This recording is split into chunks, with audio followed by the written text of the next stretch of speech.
Hi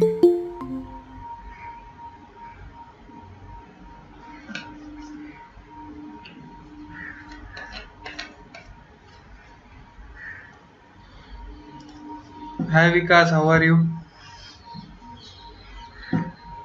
I am good, sir. And how are you, sir? Yeah, I'm good. I'm good.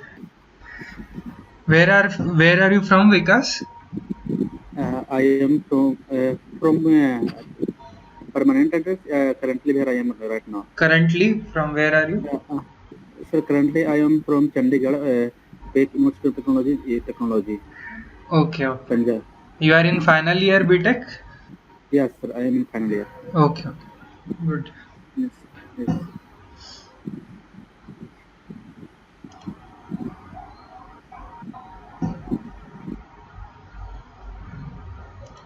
Yeah, hi. It will be good if you can like turn on the camera. We will interact with each other. Let others join. So you may know me that I am like PhD student in Indian Institute of Science, Bangalore. So here the gate toppers usually come. So if you want to pursue GATE and for go for higher studies, then this is the good place to come. So what are your ambitions? Like you want to go for MTech or you want to go for PSU? Sir, actually, we have planned uh, for a PSU as well as MTech. Okay. PSU as well as MTech. That's good. Like you can, if you want to do go in research side, then MTech is a good option rather than PSU. And if you want to like earn money early, then PSU is a good option. It depends Yes, on your sir. choice. Yeah, hi Devendra, how are you? Fine, sir. Yeah, can you turn on the camera so that we can interact for a bit? Then we can start the session.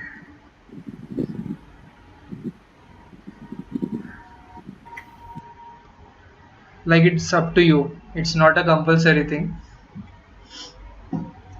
Today also like we have four different questions basically on mechanical metallurgy and manufacturing processes. So I will go through the questions one by one and I will give you like sufficient time to solve it before we go to the solutions. That's the same strategy we will apply for this session also. So other in other sessions also they are taking 2014 questions, right? Or 2016 questions. If anyone is attending other sessions.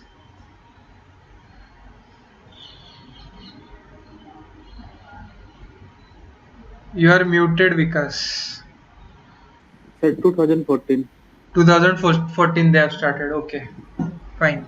So this is the second session which I will conduct on 2014 gate questions. So here also if you have like gone through our previous lectures where most of the questions were of similar pattern only, so these questions are also of similar pattern but asked in a different way. So what I will do is like I will recall the previous year questions, like in 2016 what type of question was asked on the same topic, now how they have transformed the question, and from the same topic how they have asked the question. I will just try to tell you that thing whenever it is required. So I guess like we are 5 minutes 6:05. We can start this session now. So I will project one question which will be of manufacturing processes. If you have learned manufacturing processes, you can answer that question. So I will project it for like 3 minutes. Then we will go through the solution. So Okay, sir. I welcome you all for this GATE NPTEL session 5 conducted by me. So we will be carrying out 4 questions today, basically on manufacturing processes and mechanical metallurgy. So coming to the first question. So I will give you 3 minutes. If you know all these 4 manufacturing processes, you can answer this question. And I will add on to your knowledge that in all these 4 processes, what kind of defects are usually present. Hence, if other question is asked regarding any particular manufacturing processes, what kind of defect is present in that, then you will be able to answer by just doing this first question. So try to answer this.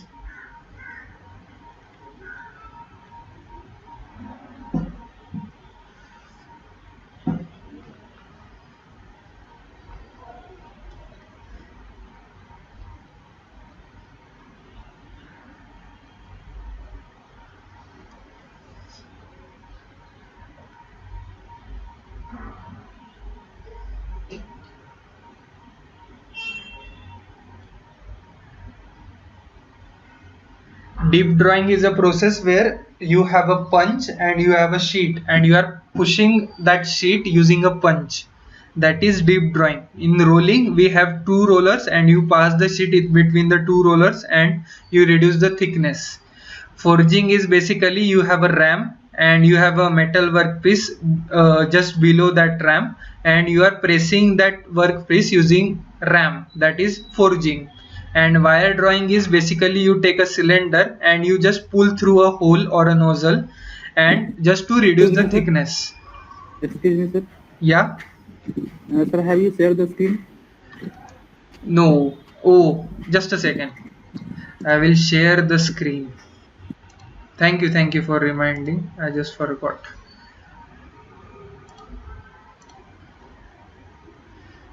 Okay, can you see my screen now? Yes, sir. Yeah, so I will project first question, which is of manufacturing defects. So which one of the following metal forming process is the earring defect associated with? Four options are there: deep drawing, rolling, forging and wire drawing. So if you know for like all these processes and the defects associated with each and every process, you can easily answer this question. This is a knowledge based question. I will give you 2 minutes and then we will proceed with the solution.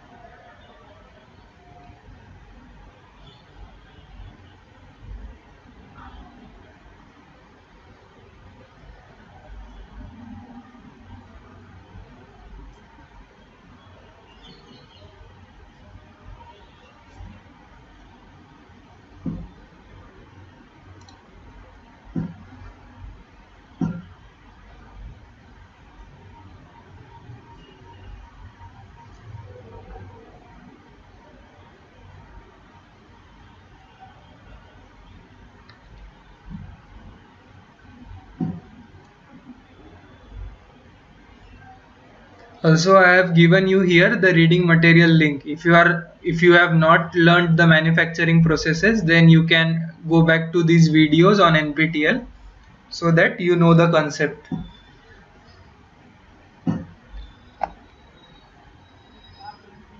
1 minute more and then we will start. Please enter your answer in chat box if you know the answer. Otherwise, we will go through the solution.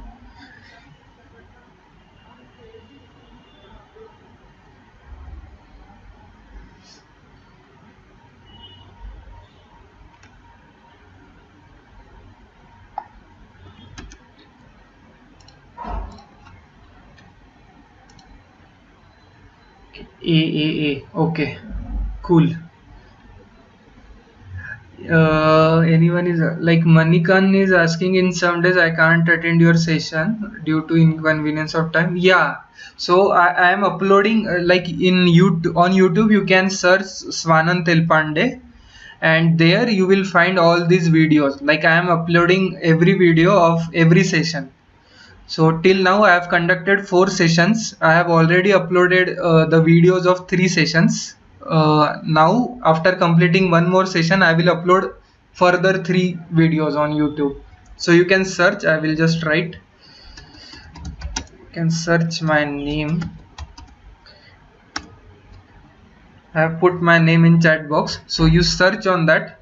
I guess you will be able to find the videos. Otherwise, I will share the link of those videos when I upload it in the next session.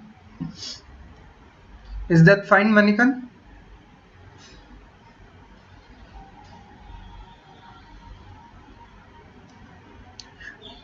Yeah, okay, cool.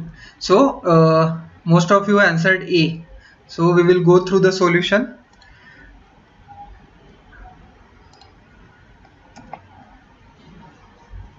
This is question number 7, Gate Metallurgical Engineering 2014 question paper. Which of one of the following metal forming processes is the earring defect associated with? Option A is deep drawing, option B is rolling, option C is forging and option D is wire drawing. So first we need to understand like what kind of defects are formed in each and every processes. So first coming to the rolling defect, here rolling defect, four kinds of defects are observed. Firstly, like wavy edges will be there, which are the result from the concave roll bending. Sometimes when you pass a sheet through rolls, the rolls bend concavely as well as convexly. Hence, different types of crack or waves will be generated. So, wavy edges on the sheet are formed because of rolling and concave roll bending, and thinner along its edges than its center. So let's say if I have two rolls which are concave, then the center will have higher mass or higher thickness, and the edges will have lower thickness, and the cracks are generated, like you can see these are the center cracks and these are the edge cracks. So this result, like the edge cracks result because of the poor material ductility. Let's say my material is like magnesium and I want to pass it between the rolls. So magnesium or any HCP material has poor ductility. Hence these types of cracks can be observed here. And one of the most important defect in rolling which can be asked in further gate exams is alligatoring.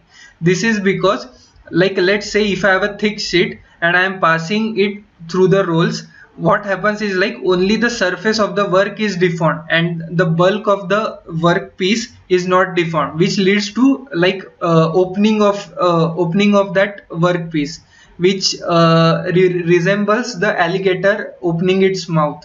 Hence this defect is known as alligatoring.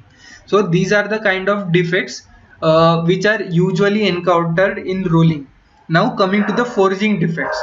In forging, what we have is like we have a workpiece and we have a ram from which we are pressing our workpiece. Hence first is surface crack generation. Like if you are performing forging at low temperatures, this can occur. Like let's say if I have a material which I want to do hot working, but the temperature is not there so that you can easily deform it to 10% of strain or not. Hence if the temperature is lower than the required temperature, surface crack will nucleate. And if the material is having high sulfur concentration, then also surface cracks will nucleate. Crack at flash, like more prevalent for thinner flash, like penetrates to work. Like what happens is like when you ram it, some material flows out. That material which flows out of the shape is called as flash. And when you cut this material, some crack would always be present here. Hence this is crack at flash. And internal cracks can be present as you are compressing from one side. You can see here tensile stresses develop in another direction. As tensile stresses develop in a transverse direction, this is your compression direction and this will be your tensile direction. Hence, due to the secondary tensile stresses, internal cracks can be generated in the forging defects. And cold shuts and lubricant residue, all those things come inside forging defects. Coming to the defects in extrusion. What happens in extrusion is like surface cracking or fir tree cracking. So let's say like I have what happens in extrusion is that you push a workpiece through inside a nozzle, right? So if the friction or speed is high, it may lead to cracking at the surface. So basically this is known as fire tree cracking. And sticking of a billet material on die, and like let's say it is not the die is not perfectly lubricated, then what will happen is like the friction will be more, hence some material of your workpiece will get eroded out because of that friction.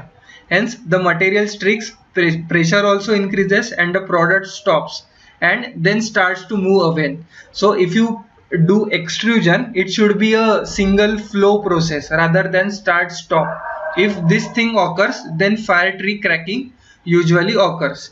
And internal cracking, which is also known as chevron cracking, happens because like the center of extrusion tends to develop cracks of various shapes because of increasing with it increases with increasing die angle. If say I have a cylinder of 10 mm dia and I need to extrude a 5 mm dia, so the die angle should be high, right? So what happens if you have very high or increased die angle, then center crack will generate in the workpiece. So you have to have a die which will have low angle, like a reduction will be gradual, not drastic.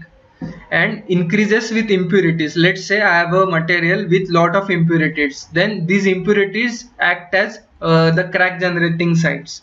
Hence extrusion, like if asked in gate what are the defects in extrusions, you should know fire tree cracking, which is basically the surface cracking, chevron cracking, which is basically the internal cracking.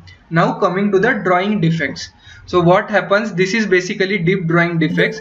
Firstly, wrinkling in the flesh. This occurs because of the compressive buckling in the circumferential direction.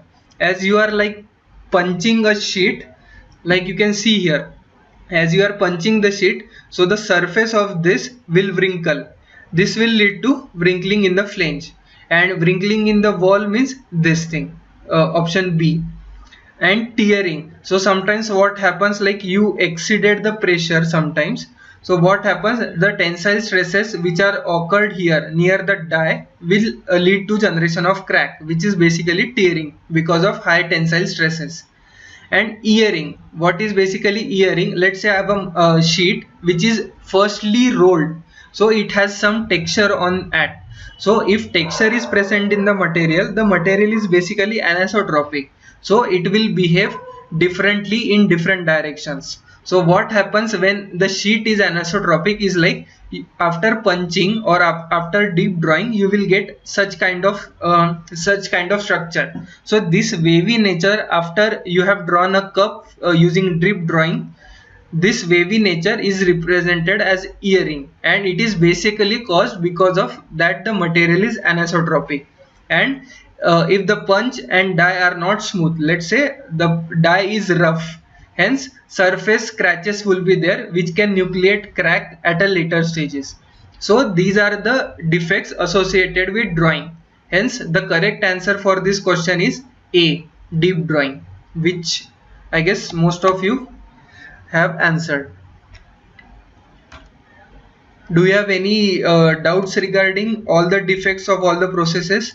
If you can learn this slide, it will be better. So any defect, if you are asked, you can easily tell using this slide.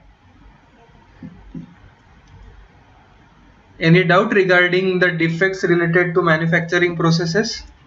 No, sir. Okay. No, sir. Okay. So most of you, like 2-3 people already answered A, deep drawing.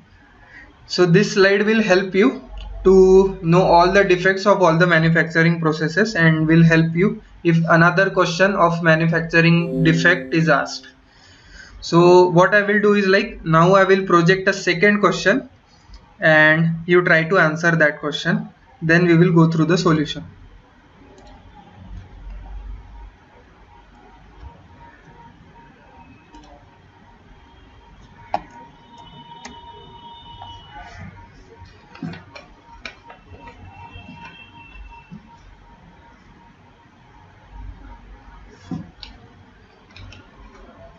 This is based off the Chauvin's rule. I have taken one question in my previous lecture regarding the Chauvin's rule. I will go back to that question. So what kind of permutation and combinations they can do on a one aspect or one scientific rule, I will tell you that.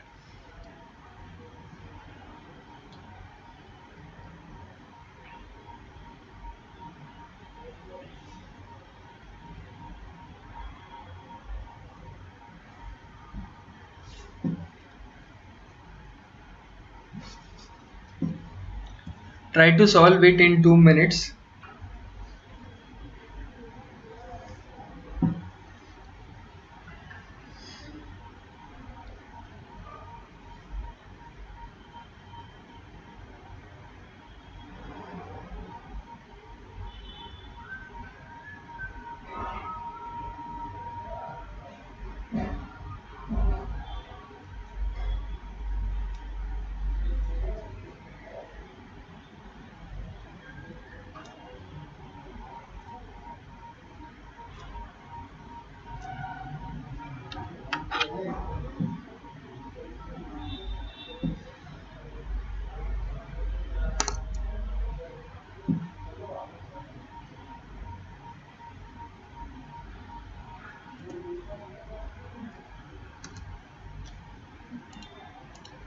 Anyone could get the answer?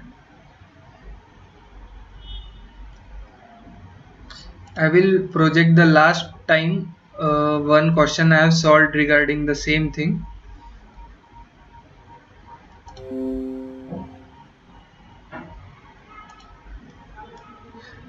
So here what they had asked is for a casting of cylindrical aluminum bloom having a length and like dimensions of the cylinder were given, and you had to calculate the approximate solidification time using the same rule. So we had solved this question previously where you calculated the volume of cylinder first, area of the cylinder first, you had all the dimensions, and you just had to put this in formula and get the solution. Now in here what they have asked is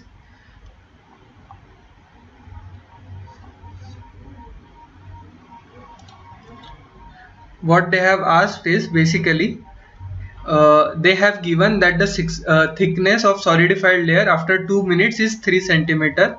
Now what will be the solidification thickness after 4 minutes? So in 2 minutes the solidified layer is 3 centimeter. In 4 minutes how much will be the thickness? So this is the difference in on the same concept they can ask in different manner. So that's all they have done. So if you know this formula you can like solve both the questions based on this rule. So if anyone has answered, then we can like solve it here only. Okay, let's begin with the solution.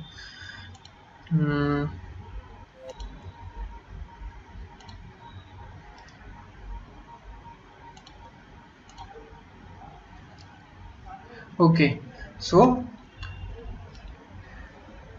this is question number 40, Gate Metallurgical Engineering 2014 question paper. In a sand casting of a rectangular slab, the thickness of solidified layer after 2 minutes is known to be 3 cm. Based on the Chauvinot's rule, the solidified thickness in centimeter after 4 minutes is. So according to the Chauvinot's rule, the solidification time is basically T is proportional to V by A square and K is the mold constant.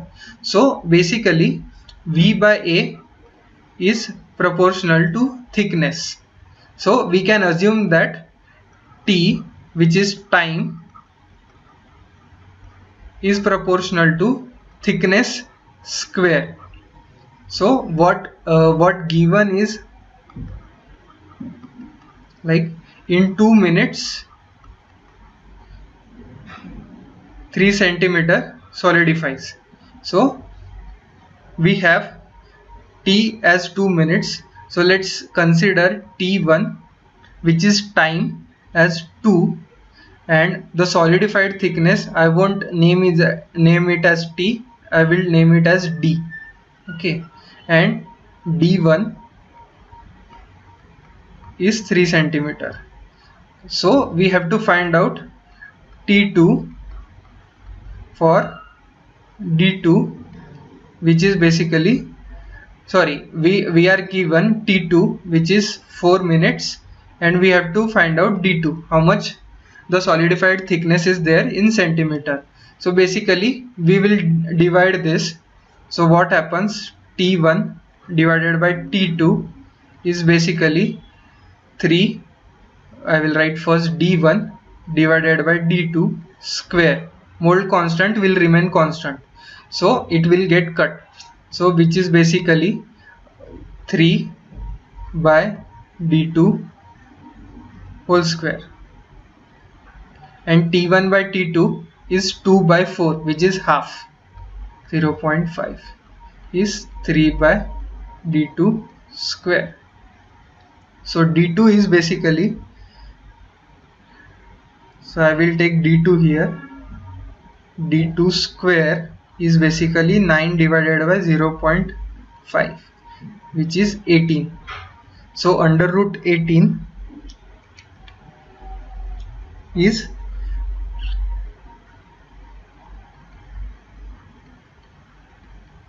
4.24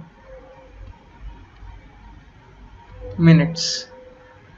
So this is the final answer. I hope you understand this question. It's simple only.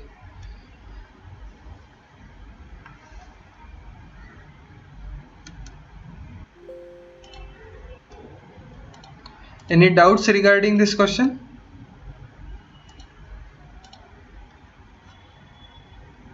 Yeah, Manikam is right. 4.24 centimeter. Could you correlate that V by A can be like it will be proportional to thickness of solidification layer? If not, like I will give you one example.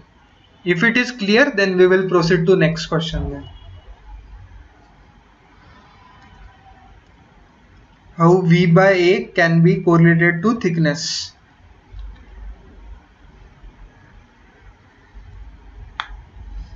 Okay, so if it is clear, then I will project you the third question.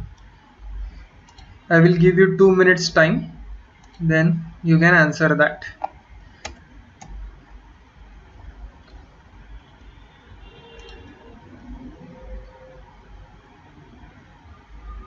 This is again from extrusion mechanical metallurgy, where the true stress equation is given and you need to find the ideal plastic work of deformation per unit volume in the extrusion process.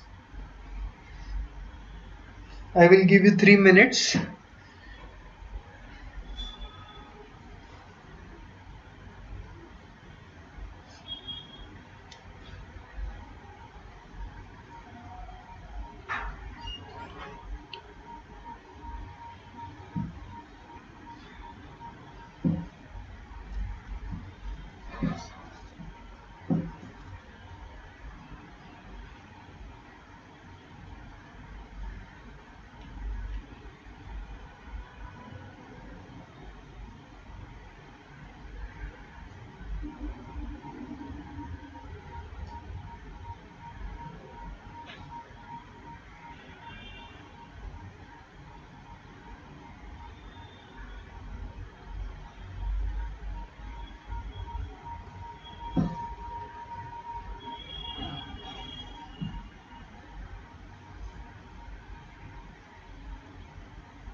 One more minute and then we will go through the solution.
Did anyone get? Manikam is asking, can you tell the K value? Regarding previous question or this question you are asking?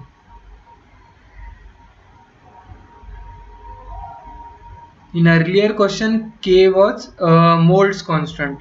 So it is irrelevant that the value may be specified, may not be specified, doesn't matter. You have to take just division, and for both the cases the mold constant will be constant, hence the K will vanish. So it will be T1 by T2 equal to D1 by D2 whole square.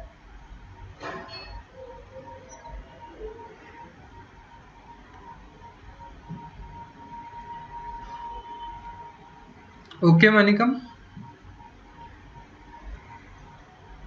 It is not required to solve that question. Basically, you have to just to divide that. Hence, k will be cancelled.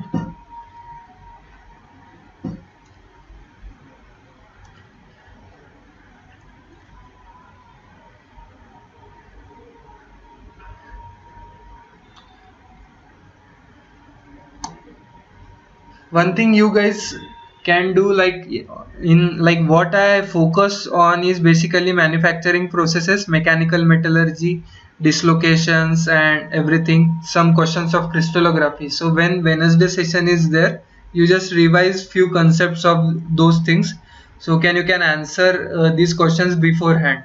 So you won't be like you won't require the complete solution to answer that question. That will be better for you guys. So mostly I focus on manufacturing, solidification and everything that comes into manufacturing. What are the defects associated with all the mechanical manufacturing processes, then dislocations, crystallography, like what kind of crystal structures are there, and those kind of things I do. Basically, I won't touch on any question which is related to thermodynamics. That is taken care in some different sessions, which other guys are doing. So if you can read few things before coming to Wednesday station, that will be helpful for you regarding these topics, related to these topics. So okay, we will go to this question then, and we will try to solve this question.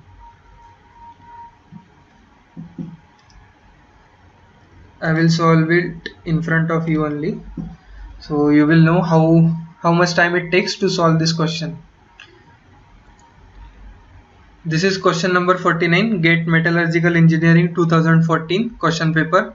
The flow curve of an annealed material is expressed as sigma equal to 200 epsilon raised to power 0.25, where sigma is in MPa. If a rod of this metal is subjected to a true strain of epsilon equal to 0.3 by extrusion, the ideal plastic work of a deformation per unit volume in mj per meter cube is. So consider that you this is your true stress strain curve. So if you are deforming a material, so you are imparting some energy.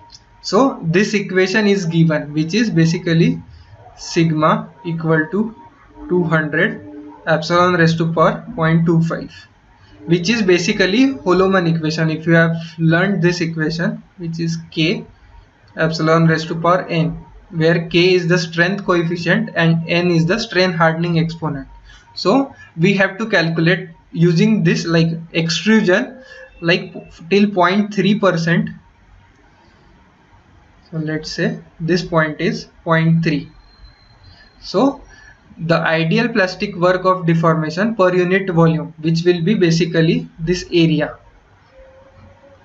So we have to calculate this area. So how we can calculate is like the ideal plastic work of deformation per unit volume will be basically the area under this curve, which we can integrate this equation from 0 to epsilon, and epsilon higher value is 0.3.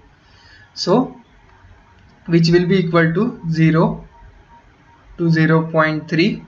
Sigma, we know this equation, so I will directly write it 200 epsilon raised to power 0.25 and d epsilon.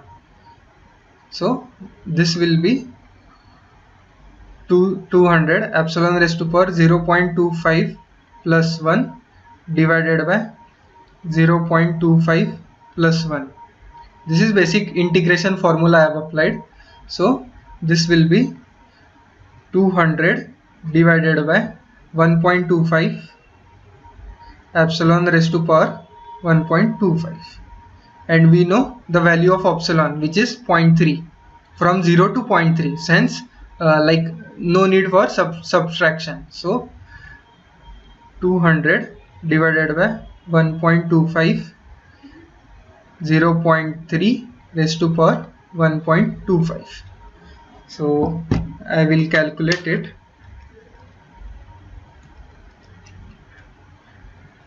200 divided by 1.25 is 160 into 0.3 raised to power 1.25,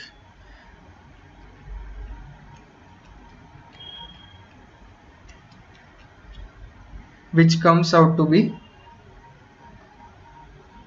35.52 mJ per meter cube. So this is your final answer, 35.52 megajoule per meter cube. So this is the overall answer, and this is the way to solve it. Basic integration formula you need to know. That's all. And this formula you should know, like the ideal plastic work will be the area under the curve, and you know the equation of curve, then you just have to integrate it from the minimum value to the maximum value. That's all.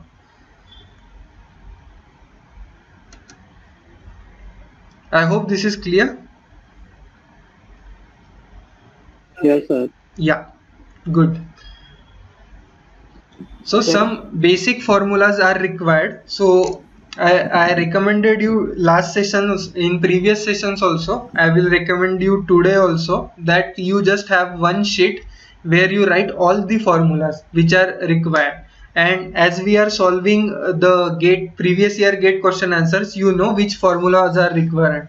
Like last time, in last question, Chauvin's rule was that formula is required. So that formula here, the Holloman equation, and how you can get this like ideal plastic work of deformation per unit volume, like the area under the curve, that equations you should write in a particular page.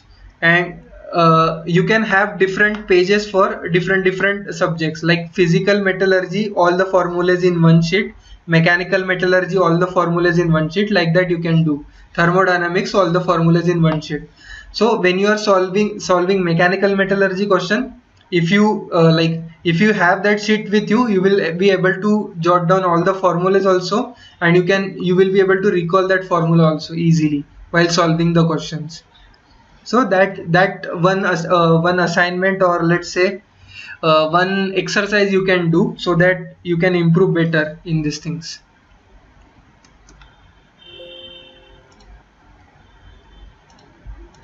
Is it fine? For same case in toughness we also calculate. Yeah, for same case in toughness also. Yeah, toughness is basically the area under the curve.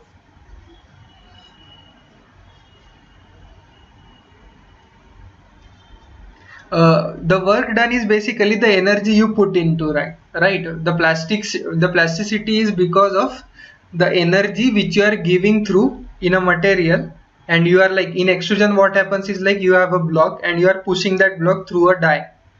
So what happens is like the amount of energy you are imparting is replicated in two different things. If there is no friction, then you are not working against the friction. Let's say it is a frictionless die. Hence, the amount of energy which you are imparting through a die will directly result into the plasticity of the material. So the area, like the amount of energy which I am imparting, is basically corresponding to the area under the curve, which is like deforming the material. So from this we can be able to know that area under the curve will be the ideal plastic work. That's why this word ideal comes. Like if the die is frictionless, then only ideal will come. Otherwise what will happen? Some energy will be there which will be like getting consumed in working against the friction. I hope you understand that point.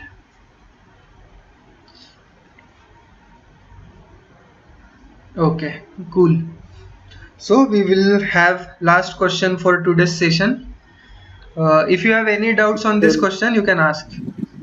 Yes, sir. Last previous question, sir. Sir, when we are calculating the area. Okay. In a stem curve, sir, there is the yield point and the ultimate UTS point. Where we calculate from the plastic deformation. Okay. So he said you are taking the initial integration 0. So yield point is something greater than 0. So it can affect our answer. Yeah. So let's say I will draw one curve here.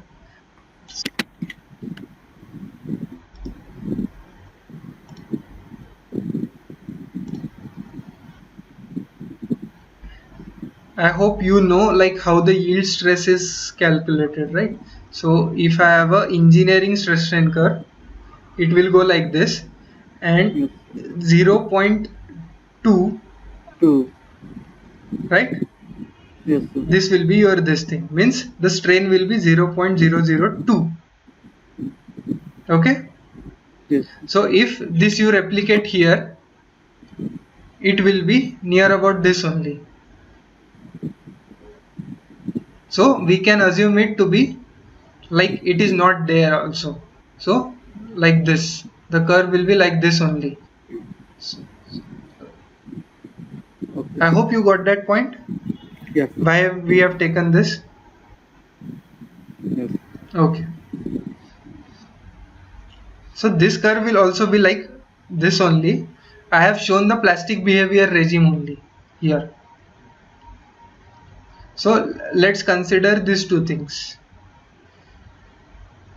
So I have a stress strain curve like this. So this will be my elastic work, which is usually called as resilience of the material.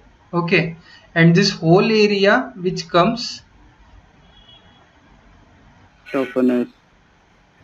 will be given by toughness.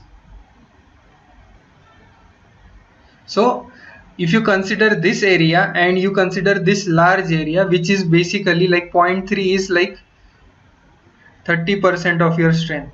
So if you have a block of 10, you are making it like increasing it by 30%.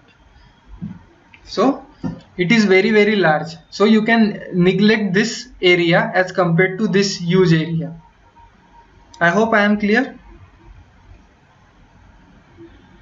Yes, sir. Yeah.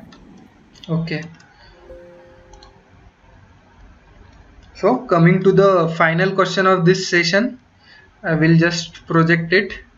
This is the knowledge based question regarding electrodes. Which one of the welding process uses a non-consumable electrode?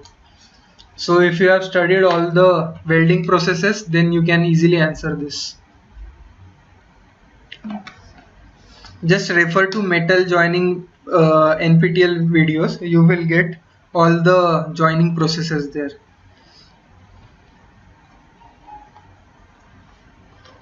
Answer this in 1 minute, then we will just go through the basics of all these four processes.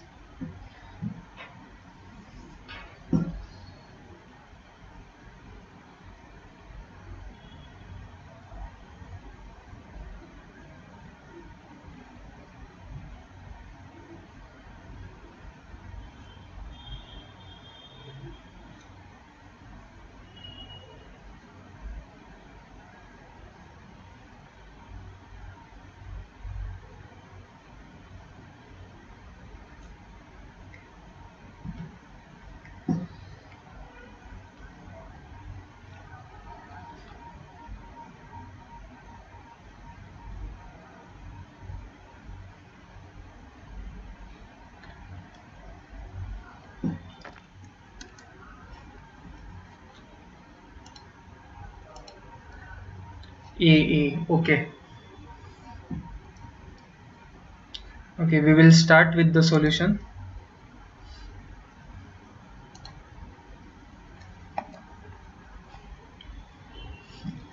This is question number 22, Gate Metallurgical Engineering 2014 question paper. Which one of the following welding processes uses a non-consumable electrode? Option A is gas tungsten arc welding. Option B is gas metal arc welding. Option C is submerged arc welding. Option D is flux cored arc welding. So here you can see I have described all the four processes. First process is gas tungsten arc welding. Here the tungsten electrode will be there and you will have a filler rod which will be coming in, near the joint region, and you will have some arc here, and shielding gas will protect this arc and the molten metal or the weld pool from the outside atmosphere so that it does not get contaminated. So here this tungsten filament is non-consumable because you are using filler rod here. So this filler rod is getting melted here and forming the weld pool. Whereas in other techniques, where in gas metal arc welding, this electrode wire is getting consumed, and here in gas metal arc welding we are shielding using shielding gas, hence it is known as gas metal arc welding. Whereas the mechanism remains the same, you will have a electrode wire, however here no shielding gas will be there, here the fused covering flux will be there, which will protect the weld pool from the outside environment. And in flux core arc welding, basically you will have an electrode which is a consumable electrode.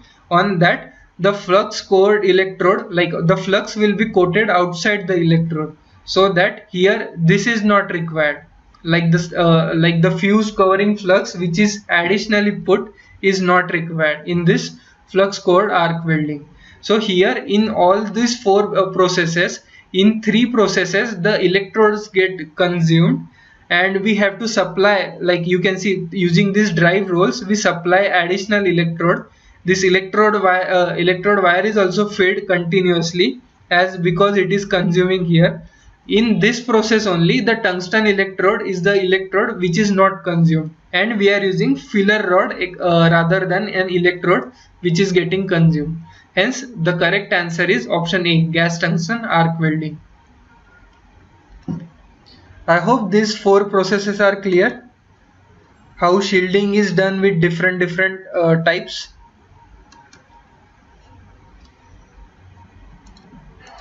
My aim is not just to answer that question, I am just introducing or like telling you the concept behind all the four processes, so that if any other question is asked relating to these four processes, you may know, like what, in which of the following processes the shielding gas is used, or in which of the following processes cold flux or submerged arc welding, what uses what kind of flux or what kind of slag is there which protects the weld pool from the atmosphere.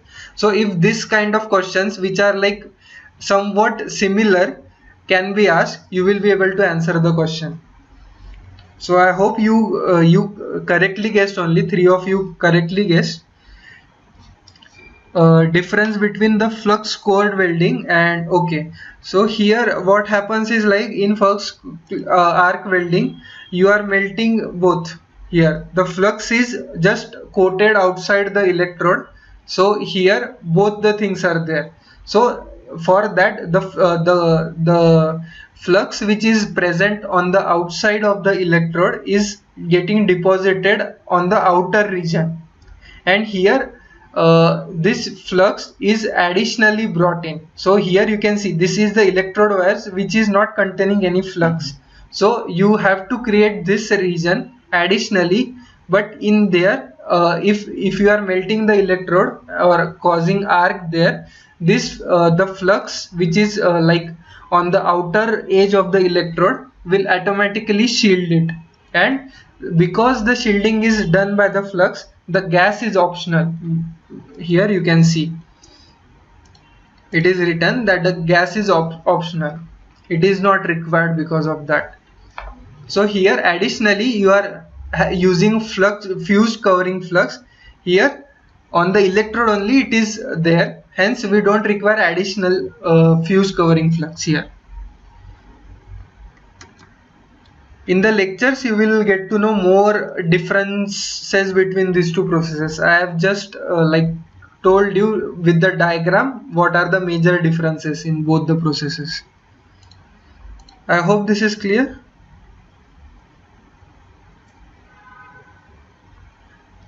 Okay, SMAW, shield metal arc welding. I will have to look into it, like I also don't know. So next time maybe I can answer you this question, or you may find it in the reference material.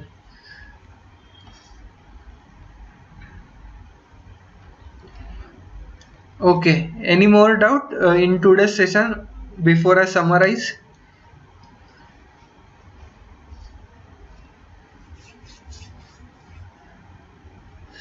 So let me summarize. So today we like solved questions regarding manufacturing processes and mechanical metallurgy. So two numericals were solved. with simple formulas. Basically, Chauvin's rule, that you need to know, that the formula is like that. And second one was regarding the plastic work, which will be basically the area under the curve. So if you know basic these two formulas, your 2 marks are readily given, like 2 marks you can easily get. And others were knowledge based questions, so you have to read these processes. You need to understand why, what are the differences between these processes, so that you will be able to answer the question.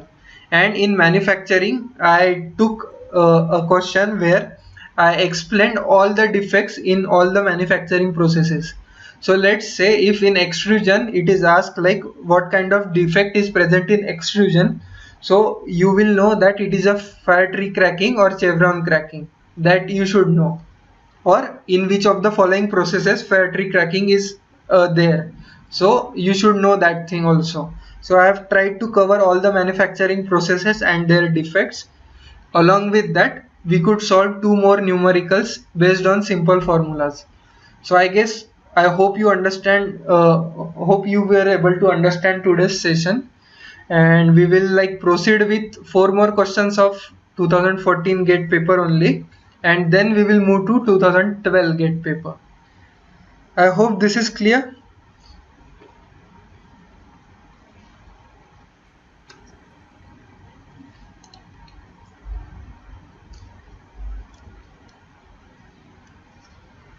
Any question you can ask me, like we have like 5 minutes more. You can ask me regarding to anything, or if you want any more, like what kind of questions you want to have, like numerical based, knowledge based in next session, that also you can tell me.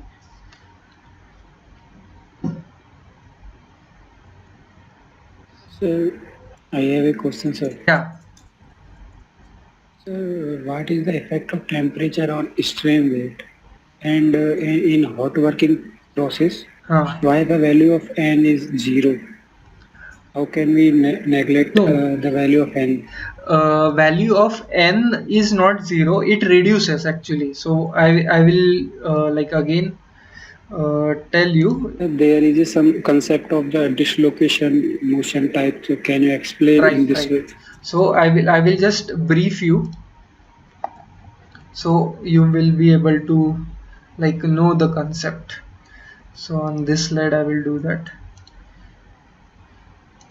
So what happens is, like, let's say I have a room temperature tensile curve, stress strain curve.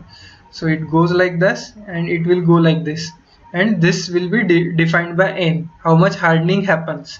So what happens is, like, why the hardening is more at room temperature, it's, let's say a dislocation is there which is moving on a certain plane.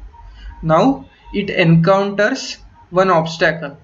It may be some precipitate, it may be some jogged dislocations. Jogged dislocations means that dislocation cannot move, or let's say a sessile dislocation.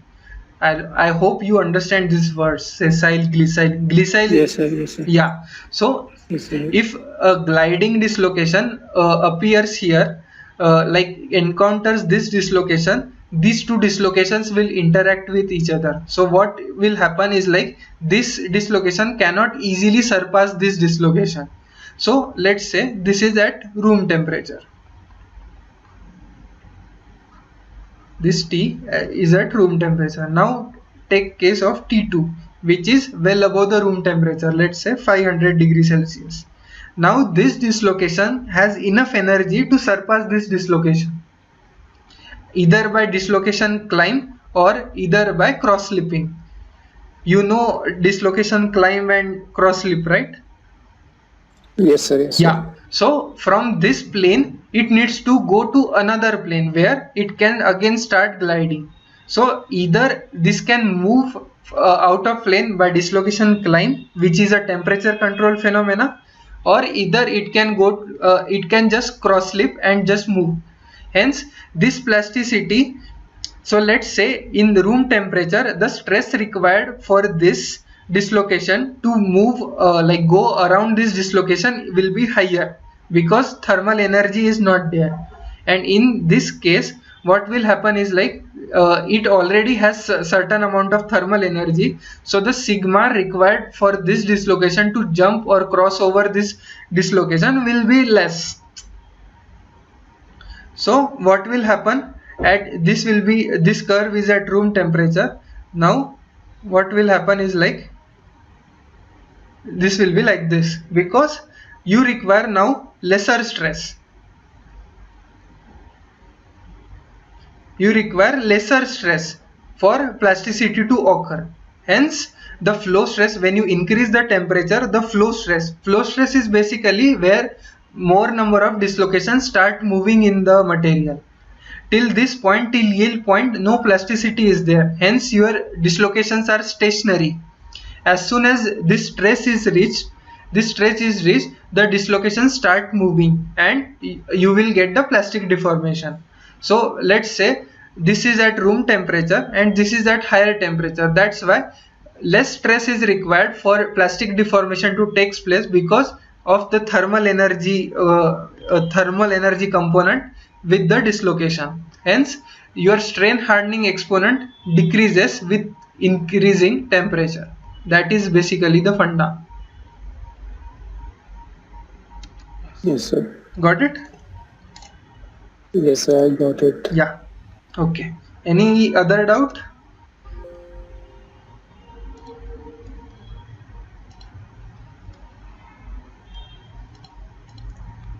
Anyone has any other doubt related to this question? So Manikam is recommending numericals in next session. Okay, I will try to have few numericals. Let's see. I have certain amount of questions, from that I need to cover. So if any numerical is left in that like the number of questions, then I will surely take one numerical or two numericals in that. Then shall we close this session? Sir. Yeah? Sir. I have another doubt, sir. Huh. So, strain rate is why dominate at elevated temperature? Strain rate? Like I didn't understand your question. Like more dominated at the elevated temperature, sir. Strain rate you are talking about? Yes. Okay. Not dominant, because the temperature factor is there. Like at higher temperatures, the dislocations have higher energy to surpass any obstacle. Let's say what happens when you have higher strain rate is that you want dislocation motion in a particular time. Let's say I want 10⁻³ per second is usually the strain rate of tensile test. So I want that particular deformation in that amount of time.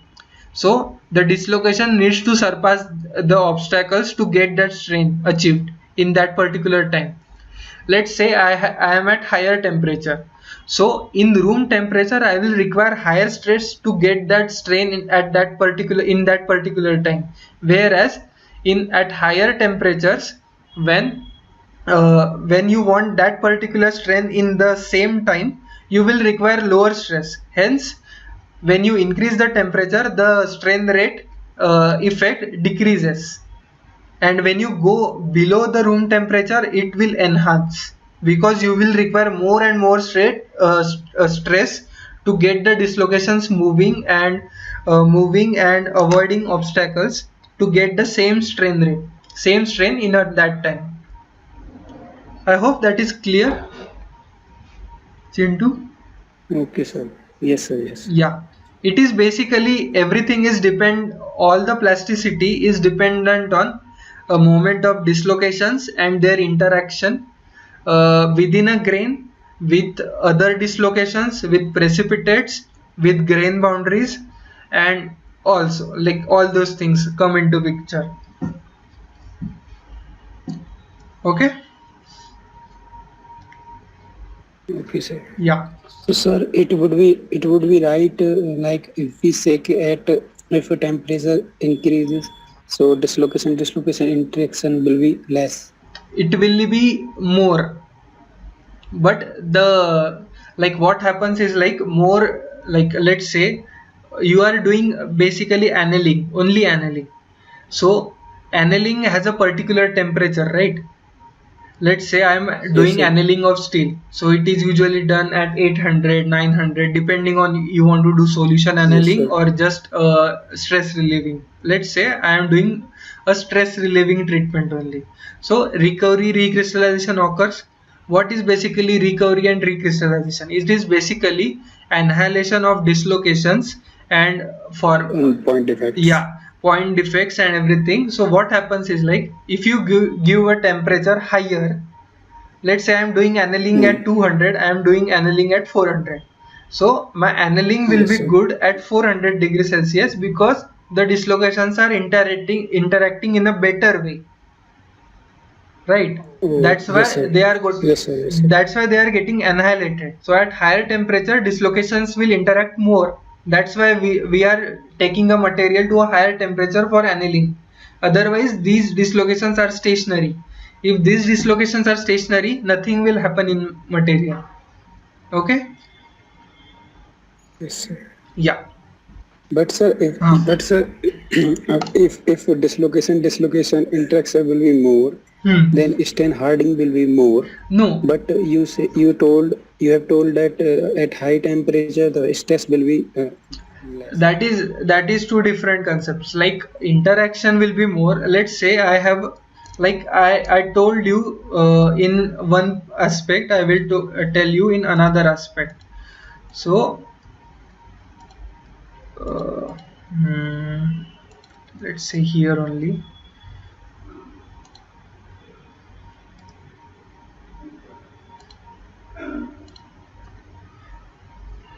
Let's say I am at cryogenic temperature. So this dislocation and this pin dislocation, coming to the last example only, at cryo temperatures this dislocation won't move if the stress is very high. So if this dislocations doesn't come near this, then no interaction will take place, right? Interaction doesn't mean that you are doing strain hardening. Basically interaction means, like, if this dislocation is going in this direction and one opposite sign dislocation is there here, so what will happen, this dislocation and this dislocation will interact and will come at a same point, and as you can see here, this will annihilate. So it doesn't mean that interaction will cause strain hardening. It is not like that.